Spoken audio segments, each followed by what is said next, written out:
যখন বই পড়তে বসি তখন আমার সাথে যা হয়, হ্যাঁ ভাই অনেক মোবাইল দেখছি, এখন এই মোবাইল বাদ, পড়ালেখা শুরু। আর 1 মাস পর পরীক্ষা, এখন আমি পড়ি না, যাই এখন এগুলো বাদ, আমি এখন পড়ালেখা করি, এই মোবাইল টোবাইল বাদ। সারাক্ষণ শুধু পড়বো আর পড়বো, যাই পড়ি, আজকে পড়ে পুরো ফাটাই দিব, আম্মু বলতে পারবে না আমি যা পড়ি না।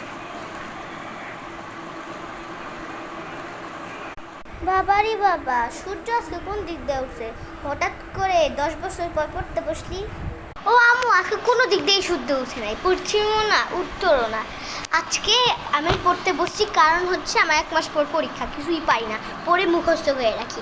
আর আজকে তুমি আর বলতে পারবে না এই সারাদিন আমি মোবাইল ধরবো না, মানে ধরবোই না, এইখানে একবার রেখা দিলাম, আর জীবনেও ধরবো না।